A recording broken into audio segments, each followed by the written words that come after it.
Listo.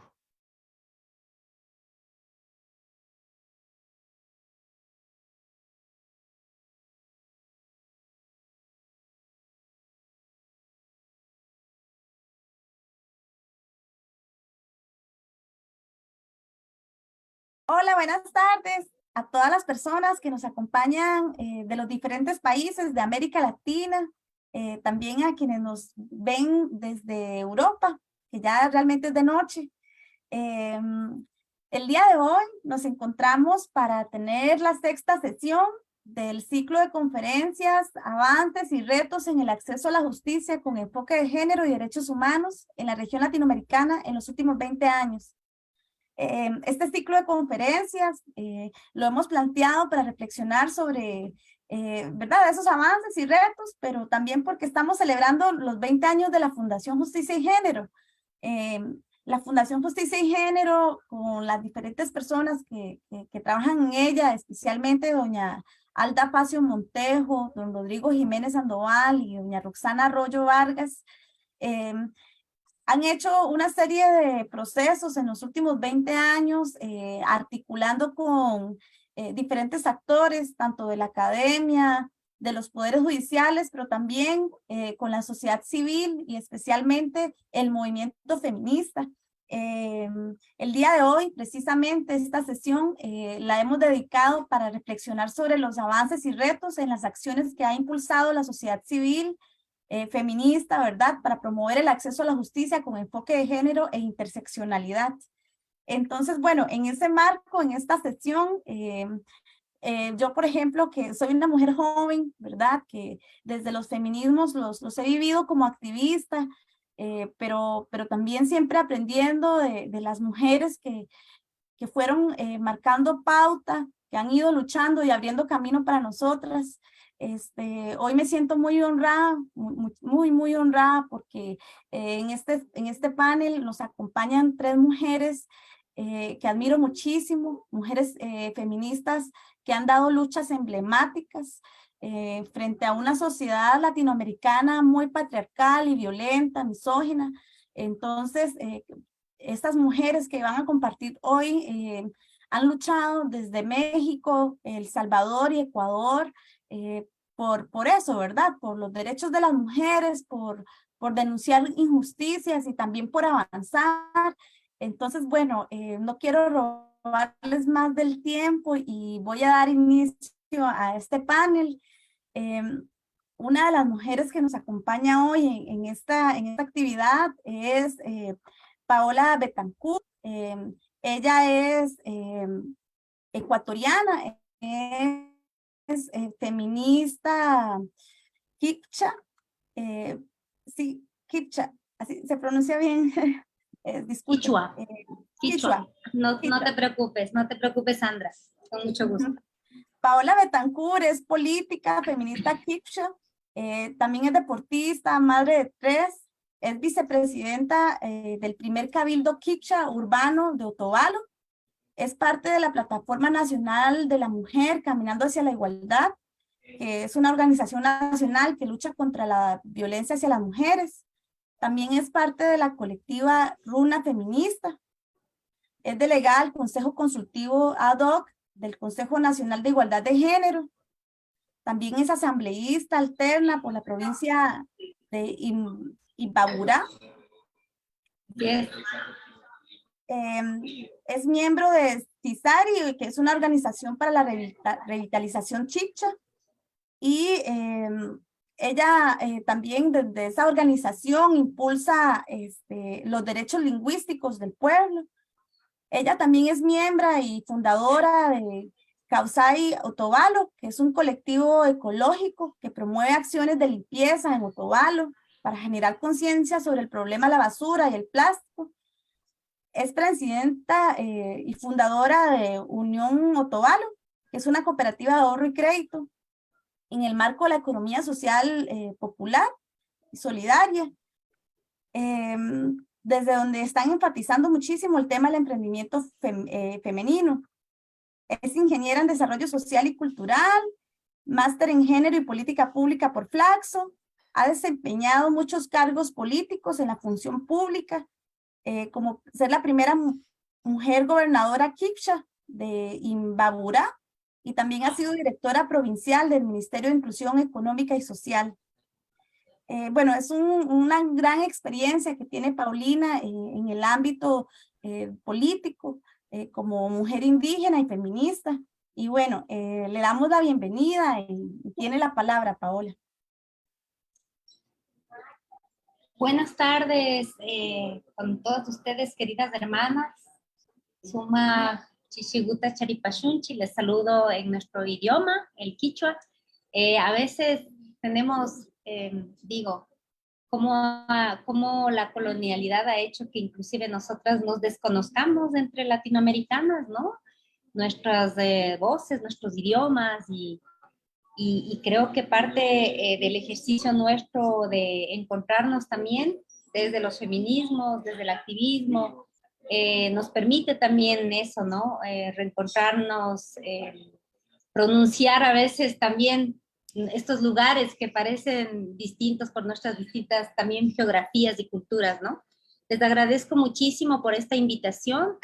Yo quisiera empezar mi intervención reconociendo y felicitando la labor de la Fundación Justicia y Género. Yo mismo he podido trabajar aquí con Rodrigo, con Alda, con Rosana también. Hemos estado impulsando sobre todo lo que es la posibilidad de que nosotras como mujeres indígenas de varios lugares en Latinoamérica podamos colocar nuestra agenda y podamos a nivel de la arquitectura institucional, de los derechos humanos, a nivel internacional, también impulsar el tema de una recomendación general para mujeres indígenas. Eso lo hicimos hace algunos años, fuimos parte de ese proceso conjuntamente con Sara, una hermana de Guatemala, con su colectiva Ishpop y con otras compañeras que nos congregamos en el 2018 conjuntamente con Rodrigo y con Alda y Rosana para impulsar esa discusión aquí en nuestros territorios. Tuvimos la oportunidad también no solo de contar con estos grandes maestros, maestras, sino también de la voz sabia de muchas hermanas nuestras de países hermanos que en ese momento pues alimentaron un documento que sirvió para seguir impulsando, para seguir haciendo incidencia y para que ahora podamos contar con un instrumento internacional para seguir abogando por nuestros derechos. Nosotras como personas que estamos en la defensa de los derechos humanos, que estamos haciendo acompañamiento y que continuamente estamos en nuestros países demandando al Estado que cumpla y que sea el efectivo tutor de nuestros derechos, vemos que es importante contar con estas herramientas internacionales, porque sin duda alguna creo que los estados, a pesar de que, bueno, tenemos unas cartas constitucionales bastante garantistas, diría yo, creo que esa es una de las características de las constituciones latinoamericanas, pero el del discurso de lo que está escrito en nuestras constituciones, a lo que efectivamente pasa en la práctica, existe una gran distancia. Entonces nosotros creo que las poblaciones históricamente excluidas y las mujeres en particular, tenemos que buscar anclar desde todos los espacios para seguir demandándole al Estado, ¿no? Y en ese sentido, pues hacer toda este trabajo de incidencia política, de incidencia institucional, de poder también colocar estas demandas y estas problemáticas no solamente en el discurso de la cooperación internacional, sino también en la construcción de normativa sobre derechos humanos a nivel global, creo que es fundamental. Y por eso pues me siento como muy honrada de haber sido parte de ese proceso y una vez más quiero agradecer y felicitar mucho a la Fundación Justicia y Género en estos 20 años y reconocer otra vez su trabajo y pues siempre decir que estamos aquí para seguirnos sumando a esa lucha continua que hacemos desde varios lugares en Latinoamérica. Dicho esto, esta tarde, perdón que me haya extendido, pero sentía que era importante hacerlo porque hay que reconocer el trabajo que se hace y muchas veces no se lo dice suficiente, ¿no? Entonces, gracias por aquello. Esta tarde he tenido el honor de ser invitada para compartir con ustedes, me dirán cuánto tiempo tengo, un pequeño resumen sobre estos desafíos del acceso a la justicia, ¿no? Desafíos y también avances que hemos tenido en el desafío, en el acceso a la justicia desde una perspectiva interseccional. Me voy a centrar en estos minutos, obviamente en mi país, en el Ecuador, y voy a hablar un poco desde mi situación, es decir, desde mi actividad política.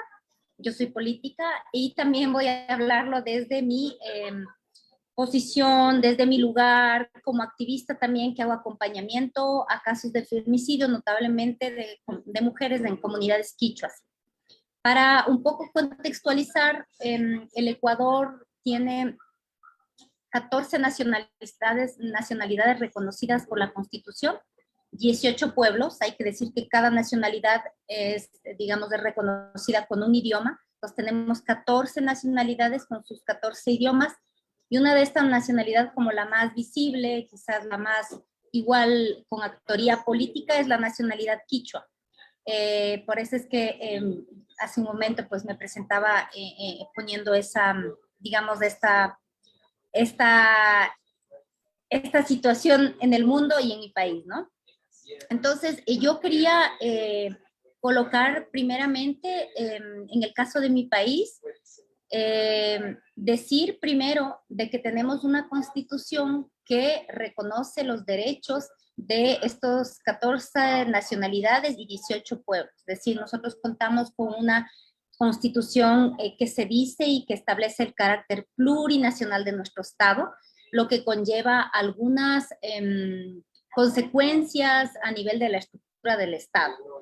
Una de estas es la justicia. Entonces, yo lo que les quiero presentar aquí, cuando hablamos de los avances en la justicia, yo les voy a hablar de los avances en las justicias, porque en el caso de mi país tenemos dos sistemas de justicia, que es primero la justicia regular estatal y la justicia indígena, ¿no? De este Estado plurinacional. Entonces, un poco para empezar en la justicia ordinaria, creo que como sucede con muchos países de nuestra región, por la fragilidad de nuestras democracias, de nuestros regímenes democráticos y la consolidación también compleja de nuestra institucionalidad pública, la justicia tiene muchos problemas, y eso es uno de sus principales problemas, es que está muchas veces subordinada al poder político. Si existe una politización del sistema de justicia, no existe una independencia de los poderes, a pesar de que eso lo dice la Constitución y de que eso tendría que ser una condición sine qua non para que se pueda dar una verdadera democracia. Eso es muy complicado. Entonces tenemos que esta falta de independencia hace que a nivel macro hayamos tenido en este momento una persecución sobre todo a figuras y a personas visibles, digamos, del progresismo en el Ecuador, y se ha utilizado mucho, la derecha en el poder ha utilizado mucho el lawfare y la justicia para la judicialización, digamos, de personas políticas. Eso a nivel macro, ¿no? Pero ¿qué es lo que nos pasa a las mujeres también? Que tenemos que esta enfermiza relación entre el poder político y el poder judicial hace que finalmente las mujeres queremos acceder a la justicia, y en general cuando los y las ciudadanas queremos acceder a la justicia, se dificultan, digamos, las posibilidades de una verdadera justicia y de un acceso transparente.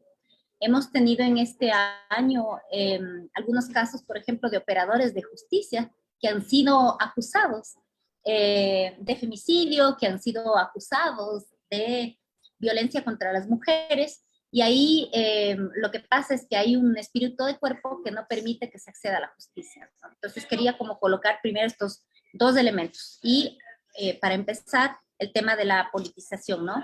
Lo otro es que me parece muy importante, que no es menor, no es tangible, pero que finalmente sí repercute, es la falta de credibilidad social y de legitimidad que tiene nuestra justicia en el Ecuador. Es decir, la gente, y en particular las mujeres, no creemos que vamos a obtener justicia si vamos a demandar la justicia, si ponemos un proceso de justicia, ¿no? Y eso creo que es un grave problema en nuestras democracias y en particular en la ecuatoriana, ¿no? Tenemos, al menos en el caso de lo que son delitos sexuales, la última encuesta nos habla que más del 80% de ecuatorianas que han sufrido algún tipo de agresión no lo van a denunciar en justicia porque no se cree en la justicia, ¿no? Ese es un grave problema porque estamos viviendo y estamos alimentando una cultura de la impunidad, ¿no? Eso es, digamos, bastante complejo. Lo otro, el tercer problema es el desmantelamiento del Estado que vivimos desde hace algunos años, desde el 2017 con énfasis y en este último gobierno también que tiene un proyecto político pues de impulsar el achicamiento del Estado, ¿no? Y digamos, el dejar hacer del mercado.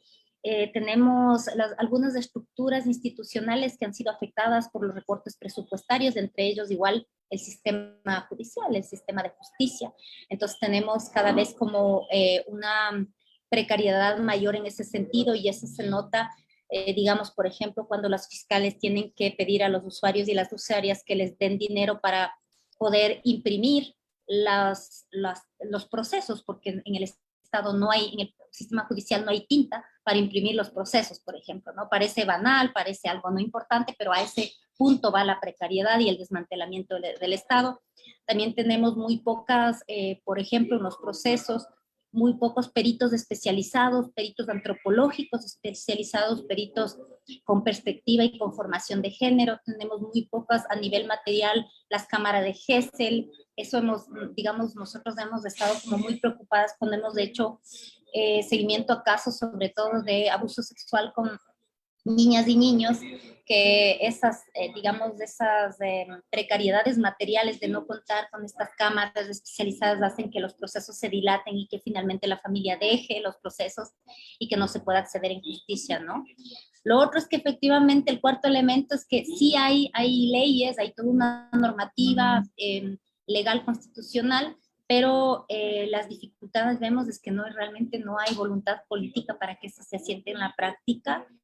Y algo que es como uno de los problemas más grandes y que nosotros siempre estamos demandando es que en este sistema regular no existe una perspectiva que respete la particularidad de los y las ciudadanas ecuatorianas en su diversidad cultural y en el caso de nosotras las mujeres eso afecta muchísimo en las posibilidades de acceder a una justicia que es racista, a una justicia que no habla en nuestros idiomas, a una justicia que en sus formas paternalistas, verticales y violentas no es amigable, no es cálida, no acoge a las mujeres indígenas, a las mujeres precarizadas, a las mujeres racializadas, empobrecidas en el Ecuador. Entonces sí tenemos una justicia que sigue siendo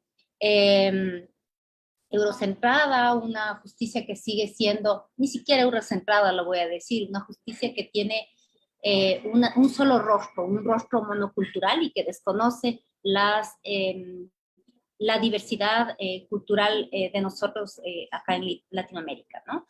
Y finalmente quisiera también decir como sexto elemento para cerrar un poco estas dificultades en la justicia regular, en la justicia estatal, es que no todos los casos tienen visibilidad, ¿no? Creo que en los últimos meses hemos visto tuvimos un caso muy fuerte que sacudió a toda la sociedad ecuatoriana porque fue ejercido en los cuarteles de formación de policía, de la policía ecuatoriana, se produjo un femicidio dentro de los cuarteles de policía, de la formación de policías ecuatorianos, y este caso tuvo una visibilidad muy fuerte, hizo que se removieran algunos ministros, que el tema de violencia de género y femicidios pase a ser una discusión pública y política, que no solamente, porque es lo que pasa, nos circunscriben a nosotros, me dicen ustedes las feministas se pasan en esto, son unas exageradas, de eso colocan inclusive los medios de comunicación y el discurso político. Pues este caso logró pues que el tema de la violencia salga un poco de ser una discusión de los problemas de las mujeres y se convierte en un problema nacional, pero sin embargo de ello vemos que a pesar de eso no se han tomado como las acciones pertinentes. que más bien lo que se ha hecho es buscar como articular desde el gobierno una, un discurso bastante populista que busca, como por ejemplo, decir vamos a derribar, vamos a demoler el cuartel donde sucedió el femicidio, cuando en realidad sabemos que no basta con estos actos que sí son importantes, son simbólicos, pero que finalmente lo que estamos demandando son acciones concretas, por ejemplo, en las proformas presupuestarias para el año que viene, y eso nos está dando, ¿no? Y nosotros hemos estado demandando que sí, estos casos que son visibles, que tienen el acompañamiento, la vocería del movimiento de mujeres, del movimiento feminista, de los medios de comunicación, que igual, o sea, que no nos dejen de quitar toda la urgencia de poner atención en casos que no tienen este nivel de mediatización, por ejemplo, sobre todo de mujeres indígenas, de mujeres empobrecidas, de mujeres víctimas que están en los espacios donde nunca va a ir un medio de comunicación, ¿no? Porque todos los femicidios, todas las muertes de las mujeres tienen absolutamente el mismo valor. Y eso es lo que hemos estado nosotras también haciendo desde el activismo, desde nuestra colectiva, para visibilizar también que todas las vidas de las mujeres tienen el mismo valor y tienen la misma necesidad de ser atendidas en justicia por el Estado, ¿no? Les he hablado un poco de cómo están las cuestiones y los desafíos, los grandes desafíos que tenemos nosotras en el sistema estatal formal de justicia.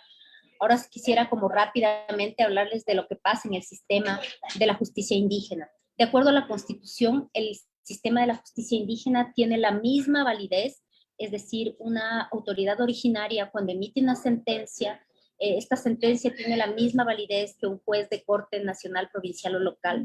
Y de acuerdo a nuestra Constitución, un ciudadano o ciudadana no puede ser procesado dos veces por la misma causa en las dos justicias. Es decir, si ya está procesado en una justicia, pues ya en la otra justicia no puede ingresar. Ahí, ¿cuáles son los desafíos y cuáles son los avances?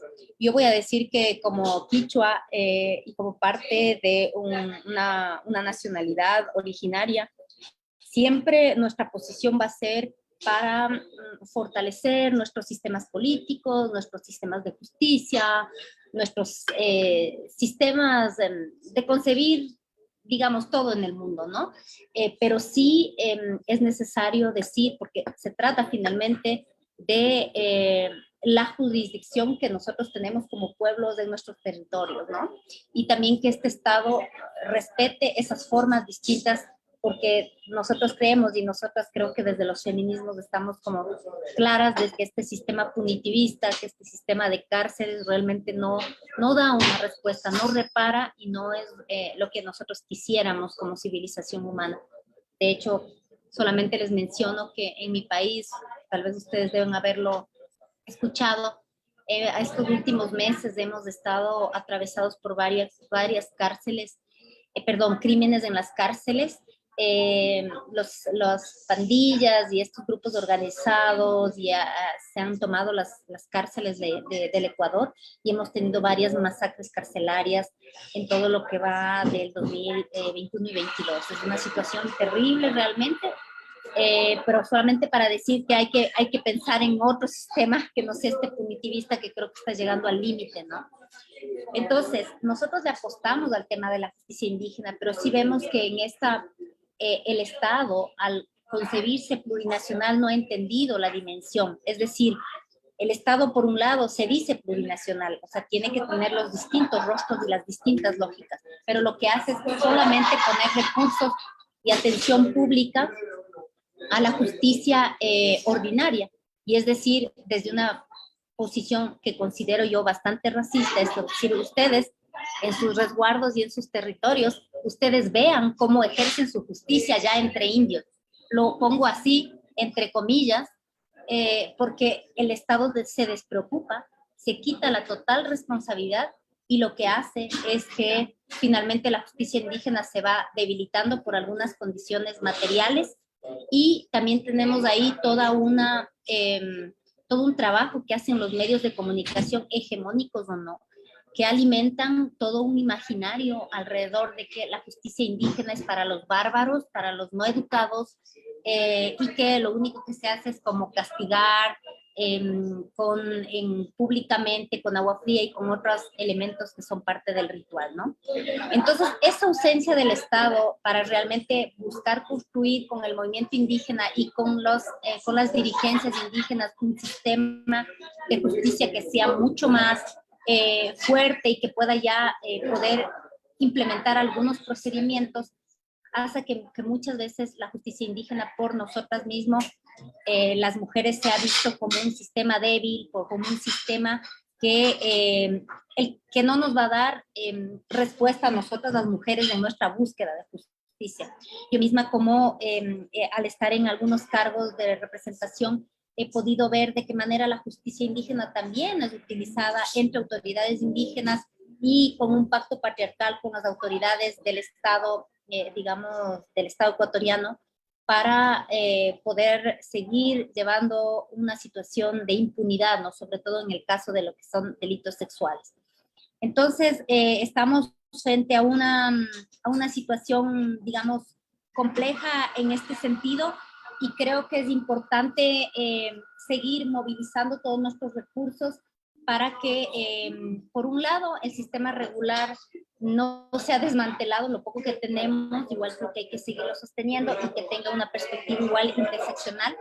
Y por otro lado, también creo que eso es una responsabilidad del Estado, pero también de las organizaciones y de los voceros y de las personas que estamos haciendo política también, poder impulsar reformas y poder impulsar también propuestas para que nuestra justicia indígena realmente le pueda responder por lo menos a las mujeres indígenas, ¿no? Porque si no, si la justicia ordinaria nos desconoce y nos trata de manera peyorativa, y nuestra justicia indígena desconoce nuestros problemas porque no son prioritarios en la agenda política del movimiento indígena, lo que tenemos a la final es que no, para nosotras no hay justicia en ninguno de los dos sistemas, ¿no?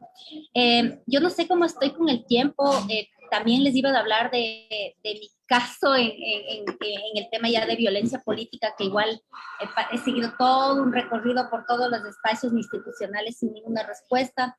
Y ahí tengo también algunas aportes, pero bueno, creo que ya se acabó mi tiempo y más bien yo les agradezco muchísimo por su interés, por escucharme, y otra vez reitero pues las felicitaciones y el agradecimiento a Fundación Justicia y Género por este espacio. Muchas gracias, Paulina.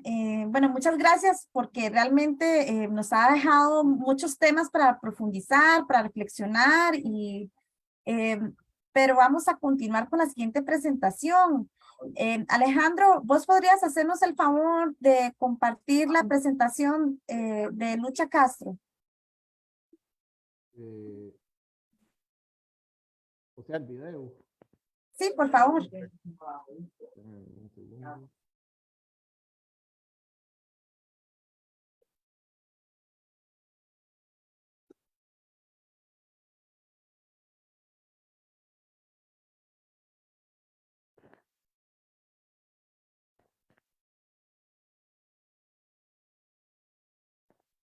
¿Sí pudiste, Ale? Es que no veo la herramienta para compartir. ¿Vos estás de host? No. Sí. Ah, ya la vi.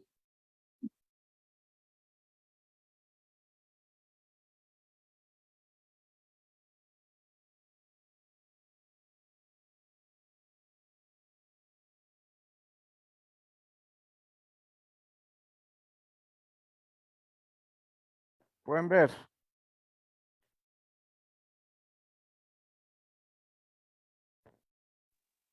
Sí se mira. Sí se mira. Yo conocí a todas esas mujeres que están en esas cruces. Conocí más allá de sus expedientes, su propia historia, y juntas empezamos a buscar justicia. Bueno, soy Lucha Castro, defensora de derechos humanos. Tengo formación, abogada, teóloga. Trabajo aquí en el Centro de Derechos Humanos de las Mujeres en Chihuahua, México. Puntualmente lo que nosotros hacemos es documentar las violaciones a los derechos humanos, empoderar a las víctimas, darles acompañamiento psicosocial para que haya sanción a los responsables. Y empezamos con el tema de feminicidios, de trata, de violencia familiar y sexual, las madres, las hermanas, las esposas, las hijas de las personas desaparecidas forzadamente. El eje fundamental de mi trabajo como defensora de derechos humanos son las víctimas. Las familias siempre quieren ir a lugares donde fueron encontrados los restos de sus hijos. Es una herida que nunca cierra. Las familias ahí entonces pues hacen su ceremonia religiosa y empieza un poco a cerrar el proceso.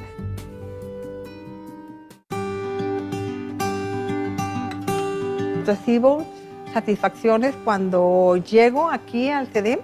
Ganamos este caso, ganamos este juicio. Yo creo que cuando ya deje de sonreír, entonces yo creo que es el momento de regresarme a mi casa. Celebramos a las madres que tienen hijas e hijos desaparecidos, que nos enseñan con su caminar la dignidad que significa luchar por la justicia y la verdad. Cuando haces con pasión lo que realmente quieres, cuando te gastas tu vida en lo que vale la pena. Y los derechos humanos valen la pena.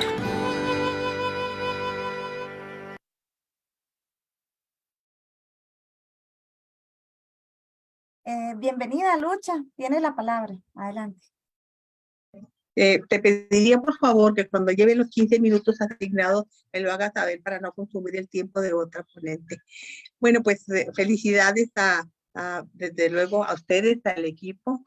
Y agradezco a la Fundación Justicia y Género la invitación para compartir mi experiencia como defensora de derechos humanos de las mujeres por más de 30 años en Chihuahua, el estado norteño de la República Mexicana. La manera en que voy a hacerlo es como relatando mi experiencia ante los tribunales como abogada de víctimas, y lo haré mezclando pues las organizaciones que cofundé, el Barzón Chihuahua, Justicia para Nuestras Hijas, el Centro de Derechos Humanos de las Mujeres y el Observatorio Ciudadano Nacional del Feminicidio, porque esa forma me parece que ayuda a cumplir más los objetivos de esta convocatoria. El Barzón Chihuahua es un movimiento social que nació en 1994 a raíz del fenómeno conocido como el error de diciembre.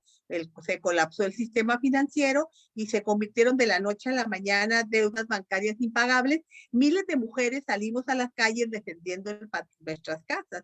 La Suprema Corte de Justicia de la Nación en México resolvió que eran legales el anatocismo, es decir, validando el cobro de intereses sobre intereses de las instituciones bancarias, y el resultado fue desastroso, ¿no? Sentencias legales, pero absolutamente injustas.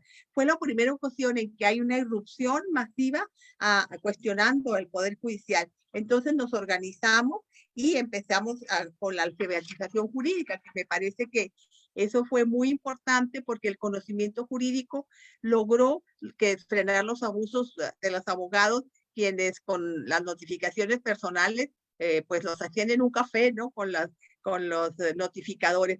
Y se inventaban notificaciones dejando a las familias sin oportunidad de defenderse. Socializar el derecho implicó talleres. Las mujeres se apropiaron del procedimiento mercantil y, lo más importante, ellas adquirieron herramientas. Ellas acudían a revisar sus propios expedientes, transcribían sus acuerdos, etcétera. Finalmente ganamos la batalla. Al final los bancos negociaron. Pero esas mujeres que salimos a la calle a defender nuestro patrimonio, no nos regresamos pasivamente a la casa, sino nos convertimos en activistas, y muchas nos integramos al movimiento de Mujeres de Negro, hoy el Movimiento Estatal de Mujeres, que hemos luchado desde entonces por el derecho de las mujeres a una vida libre de violencia.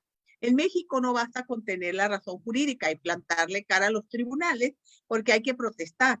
Por eso, esta realidad experimentada como abogada me hizo mucho sentido la teoría de la maestra Alda Facio cuando le escuché hablar por primera vez del componente formal y el componente político estructural del derecho, para que requería la interpretación que se tiene que hacer de las leyes por las y los operadores del sistema de justicia. Así que este largo caminar de 35 años en donde por supuesto he sido acompañada por la Fundación Justicia y Género, fueron muy importantes. Alda, Rosana y Rodrigo han sido nuestros capacitadores de lujo en el Poder Judicial de Chihuahua. En el 2002 cofundé la organización Justicia para Nuestras Hijas. Como ustedes saben, en la década de los 90, el estado fronterizo de Chihuahua, Ciudad Juárez, fue conocido, saltó a la fama internacional por las desapariciones y asesinatos de mujeres y niñas. Entonces la conocíamos como las muertas de Juárez. Y la primera metodología para documentar la violencia feminicida en México se hizo a partir del monitoreo de las secciones de la nota roja en los periódicos locales y fue elaborada por Esther Chávez Cano, una feminista de Ciudad Juárez que nos alertó de lo que estaba sucediendo. Eso fue en 1994. Entonces, el hecho, este fenómeno, no, pues en este momento teníamos que denunciar, pero no teníamos redes sociales, ni Instagram, ni Twitter, nada, ni celulares. Entonces, estas pioneras lo que hicimos para poder denunciar fue usar nuestro propio cuerpo. Así que un día nos vestimos con una túnica negra, con un sombrero rosa, bajo el eslogan de Ni Una Más, y empezamos a hacer denuncias, impulsando procesos de memorialización como respuesta política a la indolencia del Estado. Construimos un antimonumento, que es una cruz de clavos enorme, que está colocada frente al Palacio de Gobierno de Chihuahua, pero el punto de inflexión para activar esos procesos se dio en noviembre del 2001 con el hallazgo de 8 cuerpos de mujeres en el lugar conocido como Campo Algodonero, que años después derivó en la emblemática sentencia de Campo Algodonero contra el Estado mexicano. Para gritarle al mundo lo que estaba sucediendo, en el año 2002 caminamos por el desierto 360 kilómetros de la ciudad de Chihuahua a Ciudad Juárez, llevando una réplica de la Cruz de Clavos. Por supuesto, la experiencia que yo estoy compartiendo se ubica geográficamente en Chihuahua, sin embargo, los logros que obtuvimos irradiaron a todo el país. Tuvimos la primera fiscalía mixta para investigar los feminicidios y en octubre de 2004 hicimos una caravana acompañando a las madres de justicia para nuestras hijas por todo el territorio en Estados Unidos, visitando las principales universidades y allí denunciamos lo que estaba sucediendo. Y esto fue y muy importante porque se logró un convenio con el equipo argentino de antropólogas forenses para la identificación de restos de mujeres no identificados en Ciudad Juárez. ¿Por qué fue importante? Pues porque a las madres, las autoridades tomaban un costal de huesos y les decía, señora, esta es su hija, ¿la quiere o no la quiere? Con el activismo logramos que se instalara la primera comisión de feminicidio del Congreso en el país, el primer centro de justicia para las mujeres, que posteriormente ha sido replicado en todo México, la primera ley estatal por el derecho de las mujeres a una vida libre de violencia, que un año antes incluso que la ley federal, que es referente en la región. Otro acto de memorialización fue colocar la placa en memoria de Maricela Escobedo, uno de los feminicidios más emblemáticos de México. Yo fui esa abogada.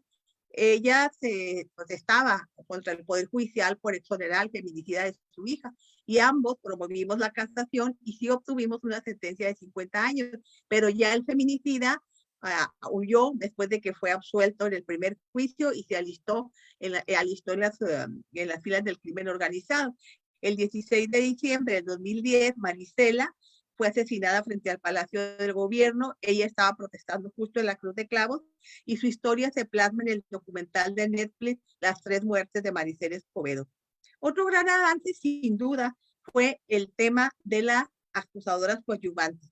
¿A qué me refiero? Pues en los procesos judiciales, históricamente las olvidadas han sido las víctimas, quienes pues estaban siempre a la sombra de un fiscal y tenía el poder de incorporar o no las solicitudes de ellas, de tal manera que eran invisibles, sus derechos humanos no importaban, y pondré como un ejemplo muy concreto para que se pueda comprender el valor de la coadyuvancia. En la década de los 90, las madres de Ciudad Juárez que tenían hijas desaparecidas, pues denunciaban a las autoridades de que no las buscaban, pero no había manera de demostrarlo. Cuando me pidieron que fuera su abogada, presenté un escrito en el que asumimos la coadyuvancia la madre y yo, solicitamos una copia de la carpeta de investigación y ¿qué creen? Ahí descubrimos que Julieta Marlene, la hija de doña Consuelo, y Erika, la hija de doña Hortensia, que estaban desaparecidas 2 años antes, tenía un expediente de 7 páginas.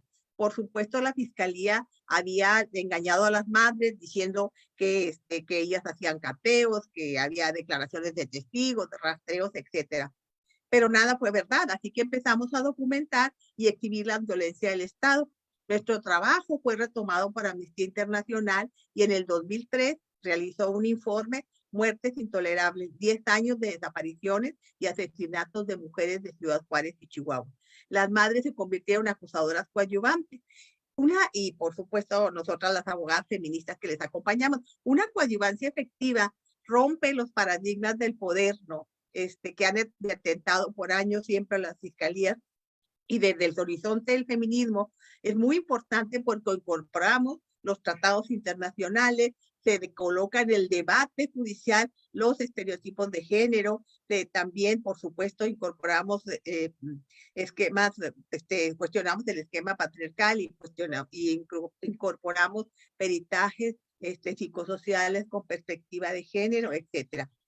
Pero, por supuesto, ser acusadora coadyuvante no fue nada cómodo, ¿no? Porque él o la juzgadora debían hacerse cargo de nuestros alegatos, así como la defensa. Y por otro lado, el Ministerio Público, se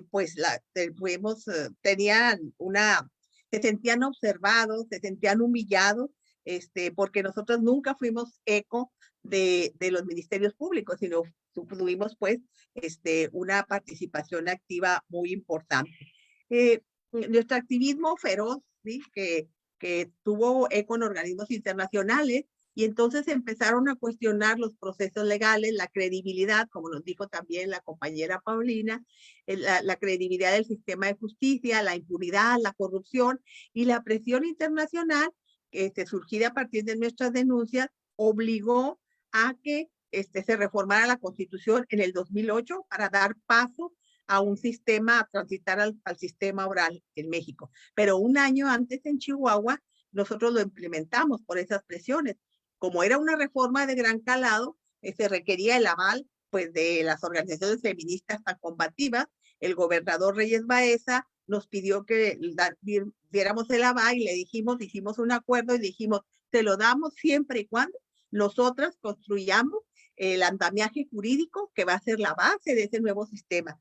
Y dijimos, bueno, vámonos a buscar las experiencias sobre el sistema acusatorio que tienen nuestras compañeras latinoamericanas, ¿no? Que ya tenían un largo tiempo con este sistema, y así nos trabajamos en mesas técnicas en el Congreso con expertas internacionales como Pacilí Toledo de la Corporación Humanas de Chile, Cecilia Barraza de Corporación Humanas de Colombia y Luciana Sánchez de la Diversidad de Argentina, el colectivo Diversidad. Entonces logramos pues ese objetivo.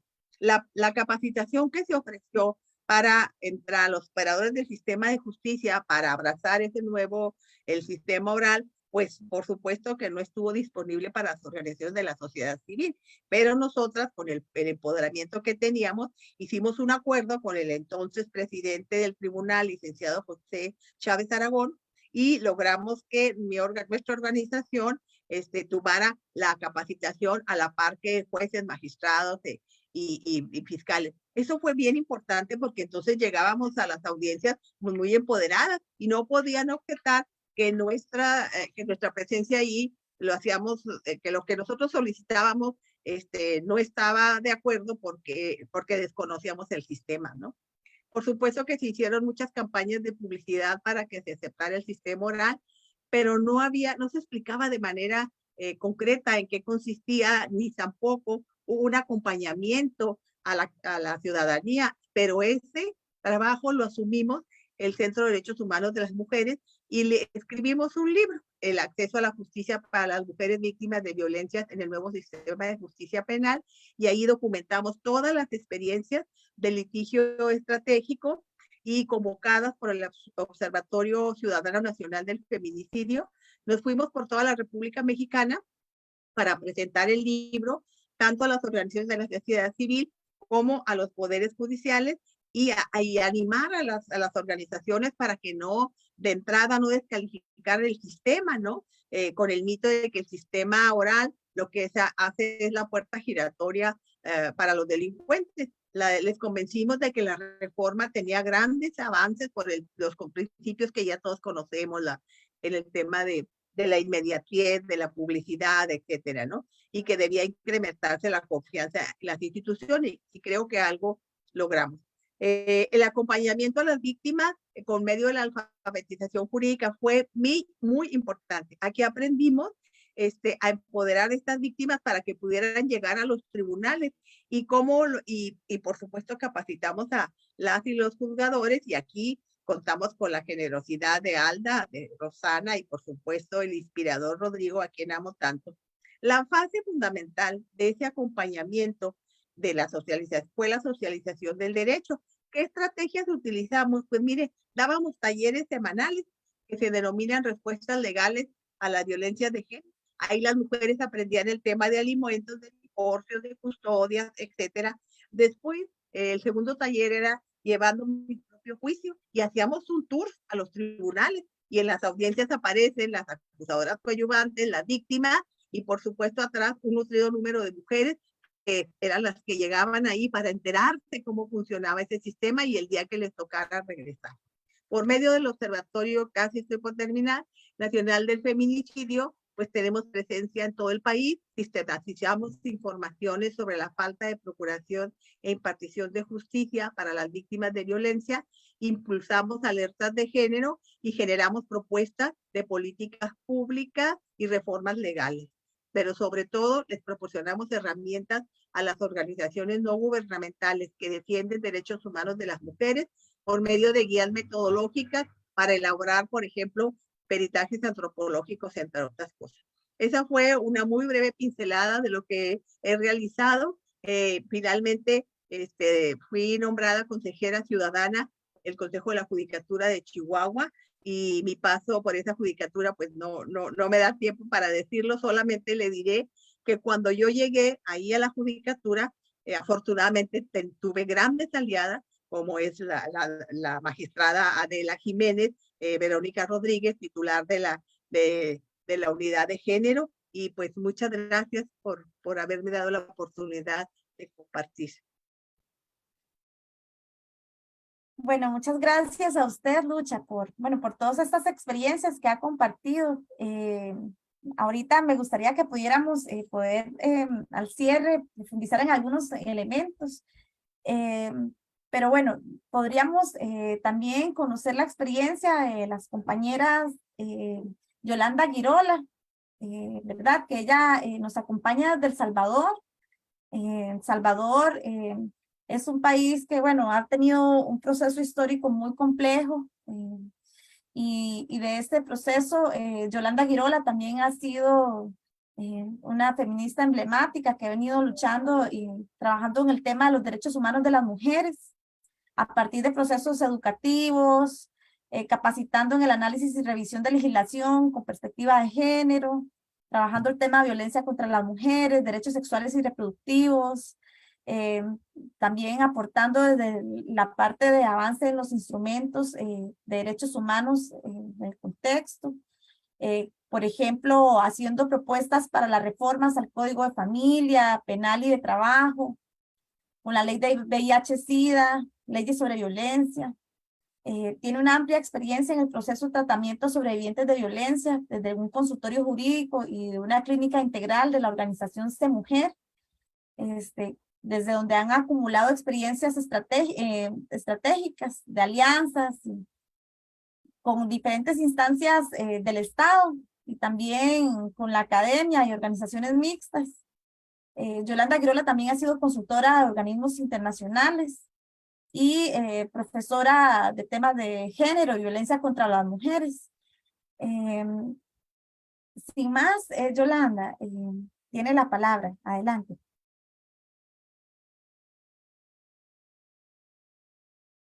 ¿Puede activar su audio, Yolanda?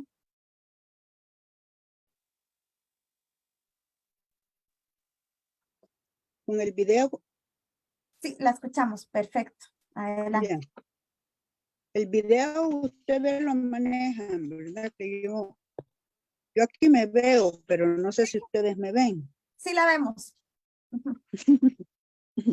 Bueno. Bienvenida. Sí, adelante. Gracias, gracias.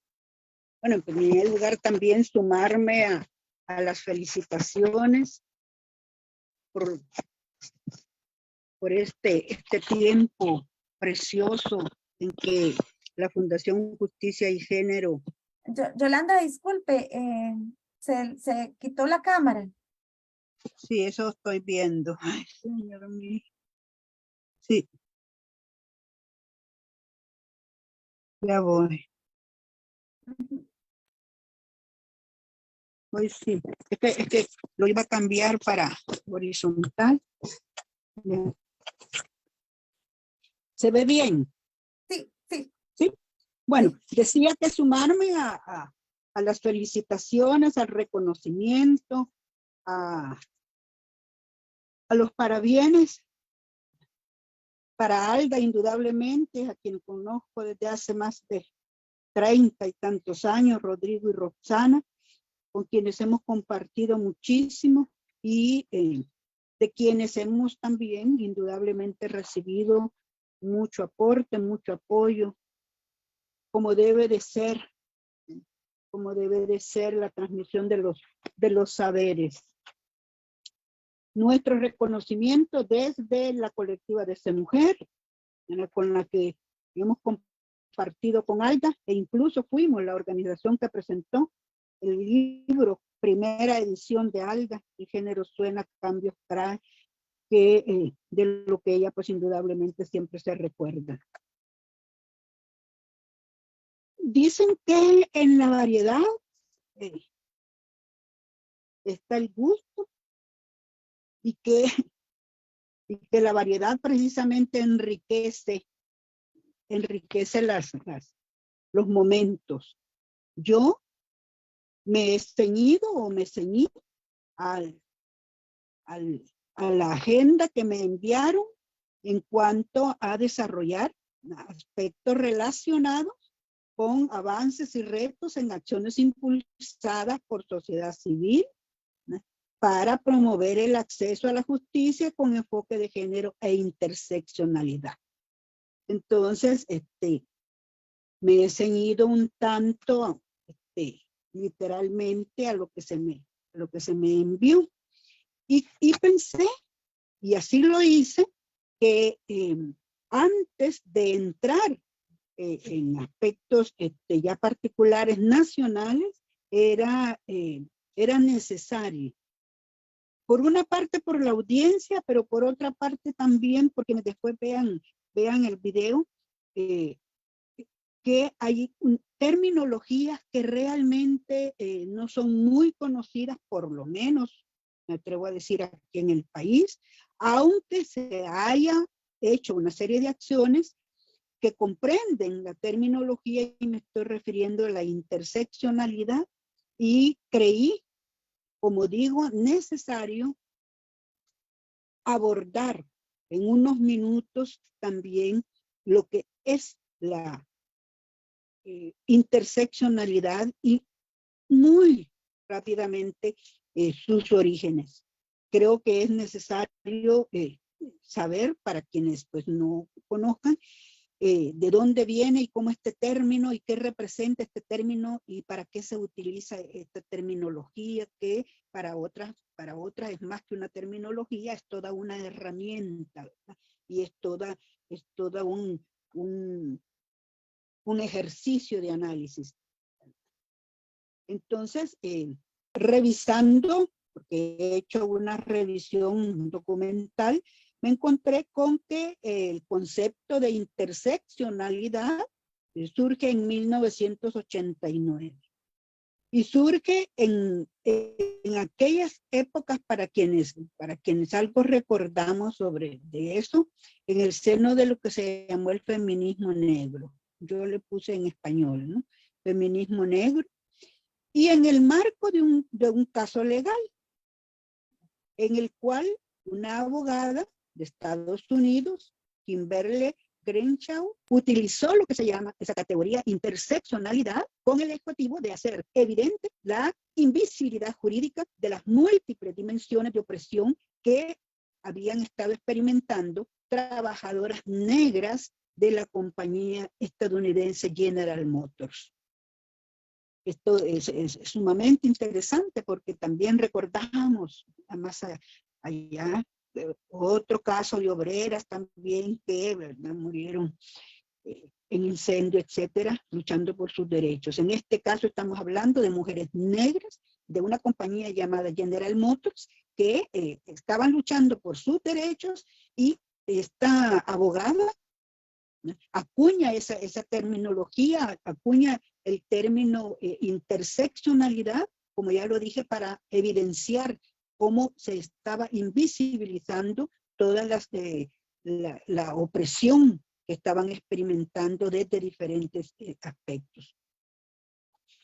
Años antes del 89, también encontré otro dato que me parece interesante en relación con una organización llamada Colectiva Río Cambajé, que en esa época era uno de los grupos más activos del feminismo negro, siempre hablando del feminismo negro de la década de los 60. Esta colectiva emitió un manifiesto, y en ese manifiesto expresaban que su tarea particular es el desarrollo de análisis integrales basados en el hecho de que los mayores sistemas de opresión están interrelacionados. Vamos entrando precisamente en lo que es la interseccionalidad, ¿verdad? Entonces, decían ellas, la síntesis de estas opresiones crea las condiciones de nuestras vidas para que podamos analizar qué es lo que surge alrededor nuestro cuando hablamos, por ejemplo, de violencia. No es una violencia, no es un hecho aislado, es una interrelación de hechos que se suceden, y ahí estamos hablando de interseccionalidad. Y entonces nos dice que a menudo nos parece difícil separar lo que es la opresión racial, en este caso, lo que es la opresión de clase y la opresión sexual.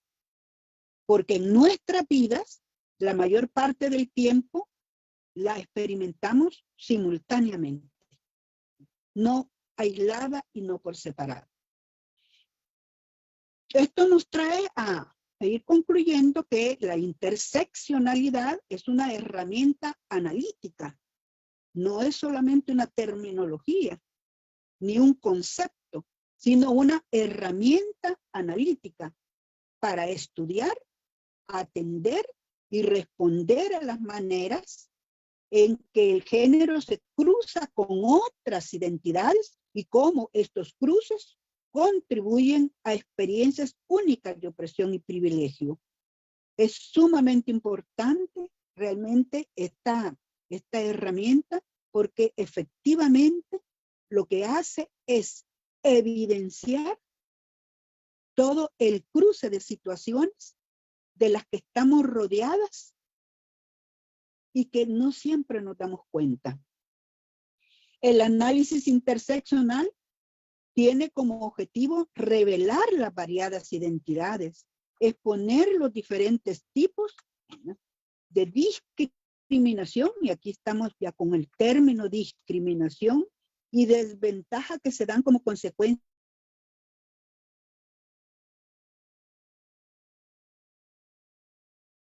de la combinación de identidades. Y hacía énfasis en el término discriminación porque precisamente voy a relacionar la recomendación 28 de 2010 de la CEDAW, en donde nos dice que la género está unida de manera indivisible a otros factores que afectan a la mujer, como la raza, el origen étnico, la religión o las creencias, la salud, el estatus, la edad, la clase, la orientación sexual y la identidad de género. Fíjense cuántas situaciones están enumeradas ahí. Y todas ellas se cruzan y todas ellas constituyen discriminación. Y puede afectar a las mujeres de algunos grupos en diferente medida o forma que a los hombres, indudablemente. Entonces, esa enumeración que acabo de hacer viene más adelante la sigo utilizando porque es donde se van dando todos esos cruces y esa interrelación entre diferentes situaciones. Mujeres negras lesbianas, mujeres obreras, mujeres católicas, ¿me entienden? O sea, una serie de situaciones de cada una de las personas y en cada una de las personas confluyendo todas estas identidades. Es decir, que la interseccionalidad es una estrategia que sirve para vincular las bases de la discriminación. Y ahí ponemos raza, sexo, etcétera, con el entorno social, económico, político y legal que alimenta la discriminación y que estructura la vivencia de la opresión y del privilegio. Entonces aquí nos está situando ya en todo lo que representa la discriminación, cómo se va insertando también en lo que es el entorno social, en lo que es todo el aspecto económico, político y legal en donde estamos situadas. Ahora bien, de toda esta generalidad de la interseccionalidad, me paso a algo muy específico que es la violencia. Y aquí voy a citar lo que la Comisión Interamericana de Derechos Humanos en 2015 señaló en relación con un elemento que en todos los países ha sido una de las demandas principales relacionadas con la violencia y es la estadística, los datos estadísticos que el Estado debe producir y que debe estar desagregada esa estadística en base, y ahí venimos, al sexo, a la raza, a la etnia, a la edad, a la condición social, a la situación de discapacidad, entre otros factores que permitan abordar la violencia y la discriminación contra las mujeres desde una perspectiva intersectorial, considerando debidamente los riesgos específicos de cada identidad. Entonces, venimos aquí abordando la violencia en el sentido de esa interseccionalidad y cómo, ¿verdad?, no es un aspecto el que la cruza. Muy bien, como se piden avances, ¿verdad?, y retos en relación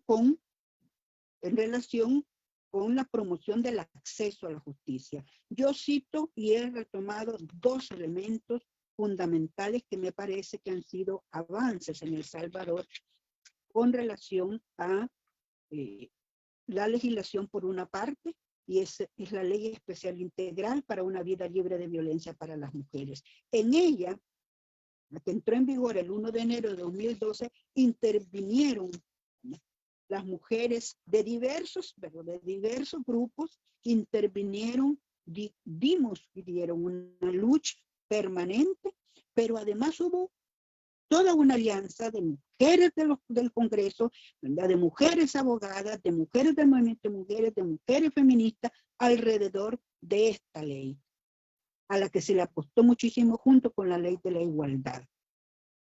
Entonces, en esta ley, precisamente su objeto es establecer, reconocer y garantizar el derecho de las mujeres a una vida libre de violencia. Pero en el artículo 5 de las disposiciones preliminares se refiere a los sujetos de derecho y allí señala la ley que se aplicará en beneficio de las mujeres, y aquí venimos con la interseccionalidad, sin distinción de edad, que se encuentren en el territorio nacional.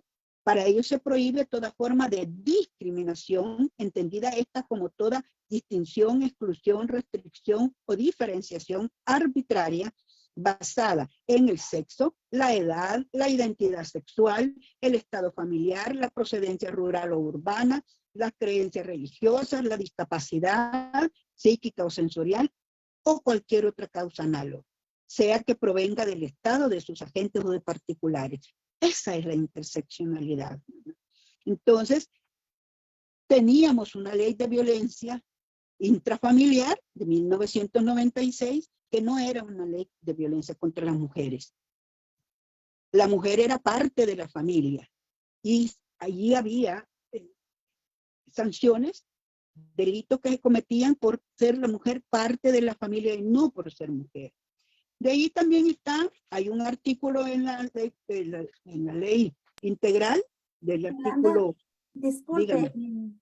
le regalo 2 minutitos. Ujú. Madre, pero yo tengo una cantidad de como realmente me ceñí, ¿verdad? Lo que me pedían, estoy solo con los avances por ahora.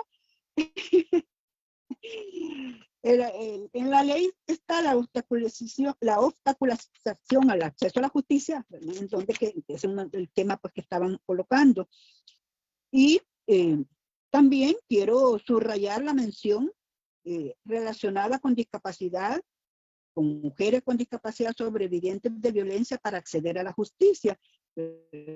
Mujeres discapacitadas de pueblos originarios, afrodescendientes, migrantes o LGBT, y que enfrentan discriminación interseccional y barreras adicionales que requieren medidas específicas para garantizar su acceso al sistema de justicia. Entonces, aquí también se había hecho un abordaje sobre todas las barreras de la legislación nacional en relación con las personas discapacitadas. La segunda propuesta, que no puedo dejar de decirla, o mejor dicho, la segunda acción de avance que yo considero aquí en El Salvador, es una propuesta de política pública de seguridad ciudadana en El Salvador que ha sido elaborada por un grupo bastante amplio de organizaciones de la sociedad civil. El enfoque, dicen ellos, de derechos humanos. Sin embargo, cuando ellos hablan más adelante de las disposiciones de esta política pública, que se debe orientar hacia el abordaje de las diferentes aristas o condiciones que generen algún tipo de inequidad, exclusión o discriminación en poblaciones específicas como la mujer, las niñas, adolescentes, juventudes, población LGBTI, las personas con discapacidad o los pueblos originarios. Entonces, en esta propuesta que ha hecho la sociedad civil, que me parece un avance en relación a la interseccionalidad, hay muchísimos aspectos relacionados con el femicidio, feminicidio. Y se menciona El Salvador como uno de los países con tasas más altas a nivel global, ¿verdad? Y entonces dice lo que ilustra la intensidad de la violencia hacia las mujeres y su normalización cultural y social. Incluye la violencia sexual. Me pedían retos y los voy a decir así muy rápidamente, pues porque pedían también cuáles eran los retos. Y coloqué que en cuanto a la ley contra la violencia, ¿verdad? La OEA, la CINE y el MESECBI el año pasado evaluaron la aplicación de esta ley y establecieron que es indispensable que en el desarrollo legislativo, ¿verdad?, como en su concurrente tratamiento a través de planes, programas y acciones se tome en cuenta un enfoque de diversidad, interculturalidad e interseccionalidad. Así que el MESECBI también ha recomendado que para la aplicación de esta ley ese enfoque debe de tomarse en cuenta.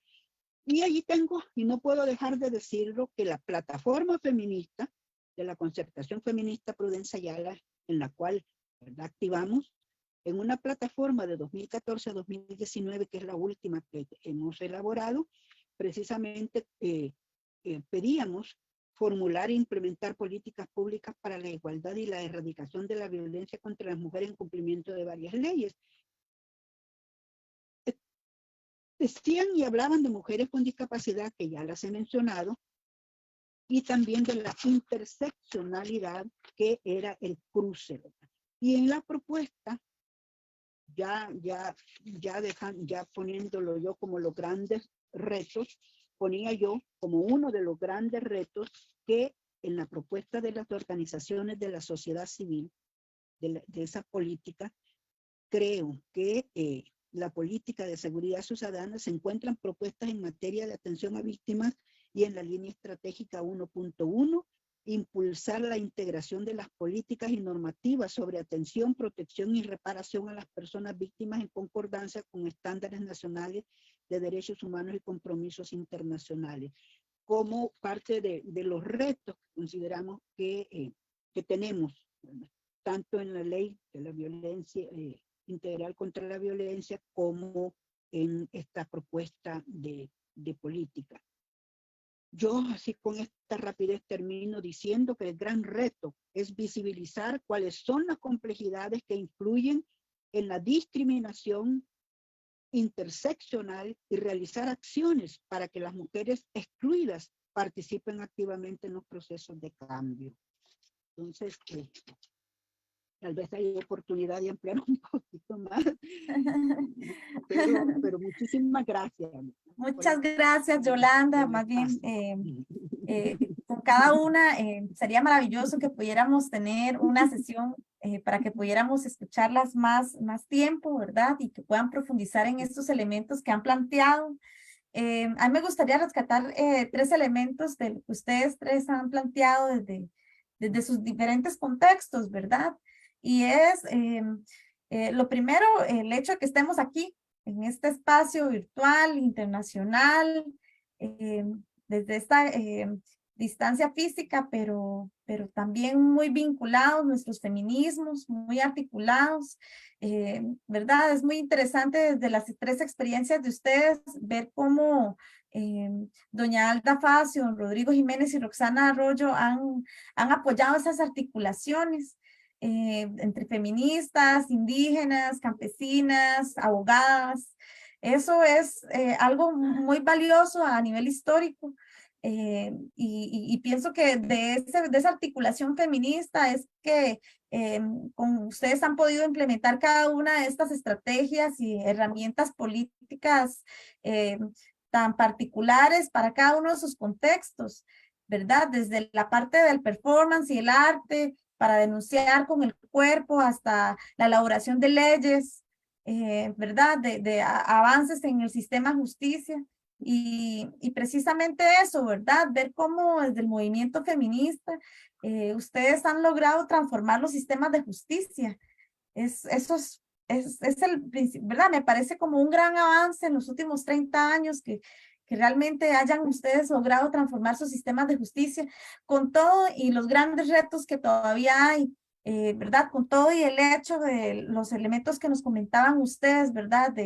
De la impunidad, de la poca legitimidad que tengan los sistemas de justicia, con todo y eso, ¿verdad? Las mujeres feministas han transformado esos sistemas de justicia y se sigue profundizando en esa transformación y creo que aquí es de nuevo donde viene el aporte que la fundación ha estado haciendo, que las personas de los sistemas, de los poderes judiciales también se están capacitando y están escuchándolas a ustedes. En este espacio donde están ustedes, en este ciclo, hay muchas personas de los sistemas de justicia de América Latina que están escuchándolas a ustedes como mujeres feministas que han hecho esos grandes aportes y avances. Y creo que ahí hay una gran riqueza, ese intercambio entre los sistemas de justicia y el movimiento feminista que siempre están ahí aportando y alimentándolo.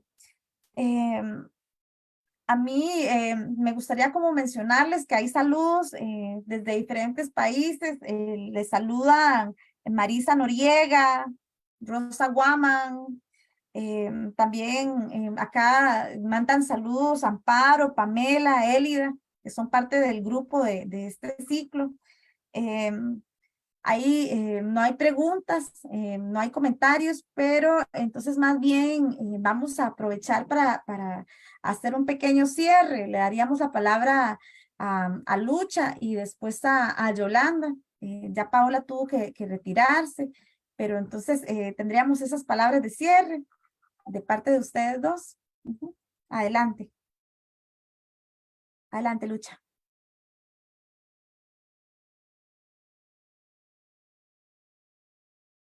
Muchas gracias al auditorio, la paciencia. Muchas gracias por el reconocimiento de Sandra cuando ella nos dice que es una joven que está con ese compromiso social, pues es simplemente la semilla que nuestra querida Alda, que al igual que yo, las ancestras, sembramos, ¿no? Para nosotros ha sido muy importante el acompañamiento de ustedes, de todo el equipo. Ver a nuevas generaciones nos da esperanza de que abrazar los derechos humanos, como decía yo en el video, vale la pena. Y por supuesto a las y los operadores del sistema de justicia, pues que que comprendan o que al menos consideren la importancia que existe de que las organizaciones de la sociedad civil tengamos una participación activa, porque con un sistema político de los países, más aparte de la poca credibilidad que hay en los sistemas de justicia, las víctimas llegan hasta nosotros y somos nosotras las que somos depositarias de la confianza y somos las otras, no las que queremos ser la voz en los tribunales. Al menos en nuestra organización, lo que queremos es que las víctimas recuperen su voz y sean ellas las que activamente participan como un sujeto procesal muchísimo, muy importante. Muchas gracias de nuevo por darme la oportunidad de participar. Para mí es un lujo. Muchas gracias, Lucha. Yolanda, adelante. Voy a activar el audio. Muchísimas gracias. Sí, indudablemente el abordaje del tema requiere más tiempo, definitivamente, porque estamos hablando de interseccionalidad y estamos hablando entonces de la vida de las personas, de todo lo que concurre a la vida de las personas en los entornos diferentes en los que se encuentran. Creo que es sumamente importante que se hagan estos abordajes y como usted bien dice, ustedes las mujeres jóvenes pueden captar, más que por ejemplo yo que tengo 32 años de haberme iniciado, ¿verdad? No solo como abogada, sino que también en todo el tema de derechos humanos y que he ido con el tiempo aprendiendo y absorbiendo y recibiendo que ustedes ya tienen toda esa ventaja de poder recibir de muchísimas mujeres todos los saberes, como dice una feminista, todos sus saberes. Es importante entonces que ustedes sepan que nada está aislado, que los derechos humanos, como ustedes ya lo saben, son indivisibles, son universales, son imprescriptibles y por lo tanto una situación no va sola, una situación de violencia en el caso concreto siempre tiene alrededor una serie de aspectos y elementos que, claro, y así es la sanción que se impone cuando el agresor, ¿verdad?, es sancionado, porque ese es otro de los aspectos de los que adolece nuestra justicia. Muchísimas mujeres agredidas, muchísimas niñas y adolescentes y muy pocos procesados. Muchísimas violaciones, muchas niñas embarazadas de 10, 11, 12 años y pocos violadores procesados. Entonces es como desequilibrado, ¿verdad? Un sistema desequilibrado de violación de derechos humanos. Pero yo estoy muy contenta de haber participado, me permitió hacer una búsqueda que me ha parecido muy buena, tengo bastante documentación, ya voy a ver si preparo un curso sobre interseccionalidad realmente, porque sí hay bastante, y luego hay mucho, ¿verdad?, también de ejemplos que poner. Así que muchísimas gracias, muchos saludos y reitero mis felicitaciones, abrazos a nuestras queridas Alda y Roxana y por supuesto Rodrigo, ¿verdad? Y a ustedes muchas gracias también por habernos conducido en esta sesión. Muchísimas gracias. Muchas gracias a todas las compañeras panelistas, también a las personas que siguieron la transmisión en vivo por Facebook Live. Les agradecemos mucho haber participado de este espacio. Alejandro, si gustas, ¿podrías por favor terminar la transmisión?